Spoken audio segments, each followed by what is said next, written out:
রাজভূমি রাজস্থানের খুব সুন্দর দুটি শহর বিকানির এবং যোধপুর আমরা ঘুরেছি।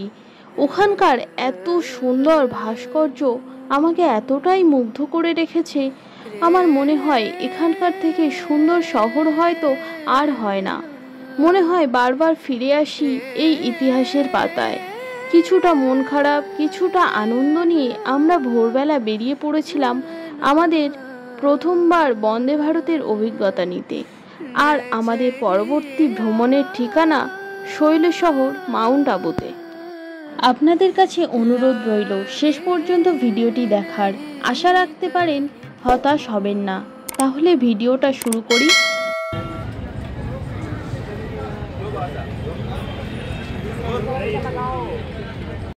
ভোর আমরা স্টেশনে চলে এসেছি, কারণ যোধপুর থেকে আবু রোড আমাদের ট্রেন ছিল 12461 যোধপুর সবরমতী বন্দে ভারত এক্সপ্রেস। সকাল 6টা 5 যোধপুর থেকে ছেড়ে আবু রোড পৌঁছায় 9টা 5-এ, সময় লাগবে 3 ঘন্টা। আর আমাদের কোচ নাম্বার ছিল C2।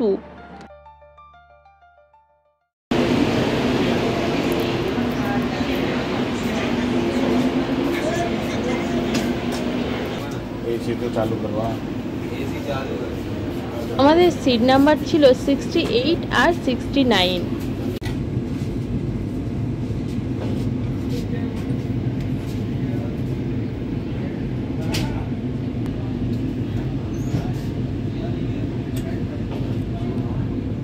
চেয়ার কারে আমাদের টিকিট নিয়েছিল পার হেড 845 টাকা, আর এক্সিকিউটিভ টিকিট প্রাইস হলো পার হেড 1575 টাকা।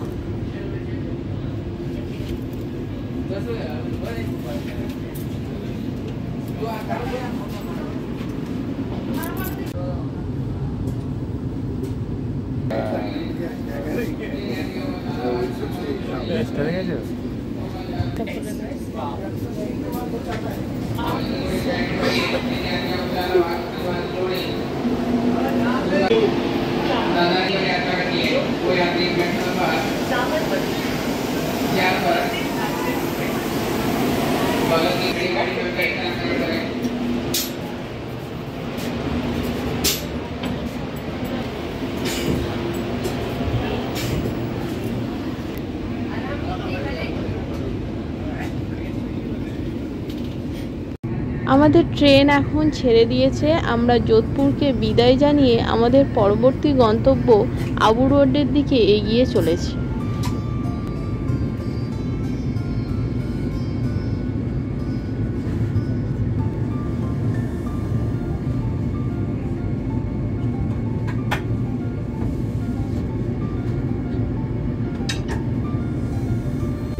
ট্রেনে ওঠার কিছুক্ষণ পরেই আমাদের এইরকম একটা করে জলের বোতল আর পেপার দিয়ে গেছিল, আর তার সাথে চা আর বিস্কুট।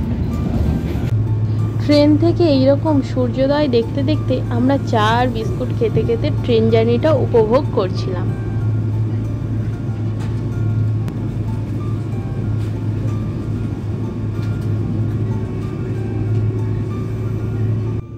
যোধপুর থেকে আবু রোডের দূরত্ব হলো 269 কিলোমিটার। মাঝখানে দুটো স্টেশনে দাঁড়ায়, পালি মারোয়ার আর ফালনা।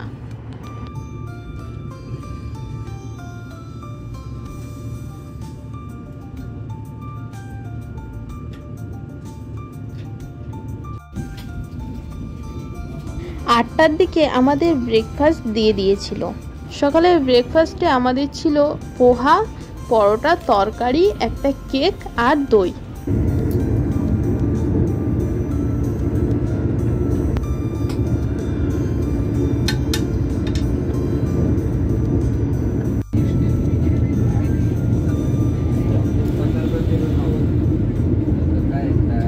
মাউন্ট আবু যাওয়ার সবথেকে কাছের রেলওয়ে স্টেশন হলো এই আবু রোড রেলওয়ে স্টেশন। আমরা 9টা 5-এই নির্ধারিত সময় পৌঁছে গিয়েছিলাম আবু রোড স্টেশনে। স্টেশন থেকে বেরিয়ে আপনারা এরকম ট্যাক্সি, অটো সব পেয়ে যাবেন। আপনারা যদি অটোতে শেয়ারে যেতে চান তাহলে পার হেড আপনাদের থেকে নেবে 300 টাকা। আর এই ট্যাক্সিতে যদি আপনারা শুধুমাত্র মাউন্ট আবুতে পৌঁছাতে চান তাহলে পার হেড নেবে 500 টাকা। কিন্তু আমাদের প্ল্যান ছিল সারাদিন ঘুরে রাতের ট্রেনে আমরা জয়পুর পৌঁছাবো, আর সেই কারণে আমরা একটা ট্যাক্সি নিয়েছিলাম।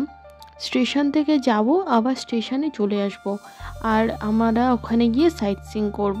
তার জন্য আমাদের নিয়েছিল 2500 টাকা।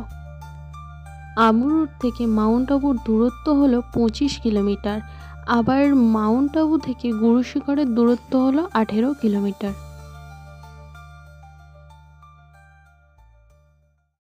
এই মাউন্ট আবু যাওয়ার সময় আপনারা রাস্তার দুধারে এইরকম পাহাড় দেখতে পাবেন, এগুলো খুব সুন্দর দেখতে লাগে।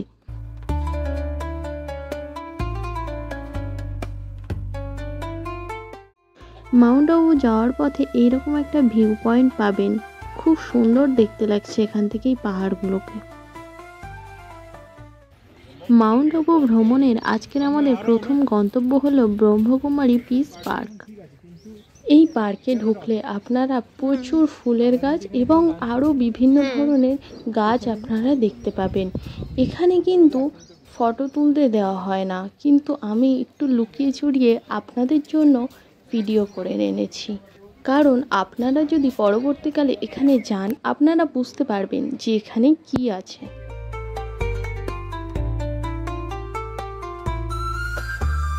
পাহাড়ের আঁকা বাঁকা রাস্তা দিয়ে আমরা এখন গুরু শিখরের দিকে এগিয়ে চলেছি। এই যে গাড়িগুলো যেখানে আছে দেখতে পাচ্ছেন, ওইখানে আপনাদের গাড়ি পার্কিং করে দেবে, আর ওখান থেকে হেঁটে হেঁটে উঠতে হবে। এটি হলো গুরু দত্তাত্রেয়র মন্দির। গুরু দত্তাত্রেয়র মন্দির থেকে আরও কিছুটা উঁচুতে উঠলে আপনারা এইরকম সুন্দর একটি ভিউ পাবেন। আপনারা যদি পারেন তো এই উপর পর্যন্তই উঠবেন।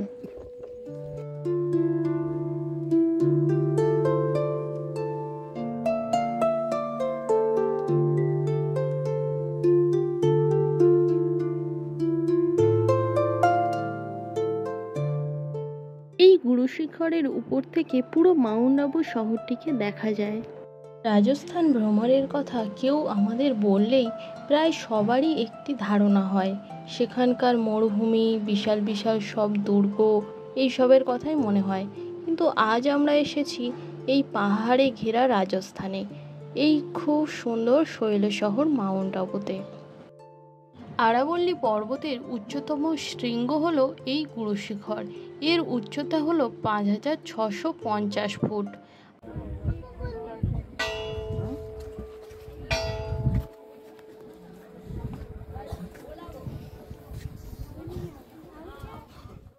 গুরু শিখর দেখার পর আমাদের একটি মিউজিয়ামে নিয়ে গিয়েছিল আমাদের ড্রাইভার দাদা। এখানে অনেক ধরনের অ্যাক্টিভিটি ছিল। এখানে এই মিরর ম্যাচটিতে আমরা ঢুকেছিলাম।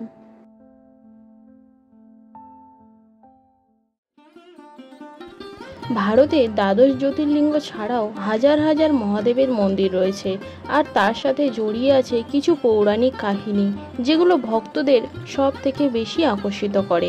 মাউন্ট আবুর এই মন্দিরে শিবলিঙ্গ নয়, বরং ভগবান শিবের বুড়ো আঙুলের পুজো করা হয়। এই মন্দিরটি হলো অচলেশ্বর মহাদেব মন্দির। এই মন্দিরটি প্রায় 5000 বছরের পুরনো। এই যে নন্দীর মূর্তিটা আপনারা দেখছেন, এটি পঞ্চধাতু দিয়ে তৈরি করা হয়েছে। এর ওজন হলো প্রায় 8 টন। এই যে জায়গাটা দেখছেন, এখানেই মহাদেবের বুড়ো আঙুলটি রাখা রয়েছে, এখানেই পুজো হয়।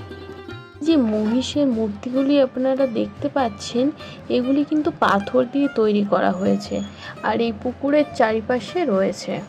এই পুকুর, মন্দির, এইগুলি কিন্তু সবই এখানকার রাজবাড়ির অংশ ছিল। ভিডিওটি এখানেই শেষ করছি। পরবর্তী পর্বে আপনারা দেখবেন অর্বদা দেবীর মন্দির, নাক্কি লেক, টোড রক এবং দিলওয়ারা জৈন টেম্পল। দেখা হচ্ছে পরের ভিডিওতে। ততক্ষণ আপনারা সুস্থ থাকবেন। আর ভিডিওটি যদি ভালো লেগে থাকে অবশ্যই একটি লাইক করে সাবস্ক্রাইব করে যাবেন।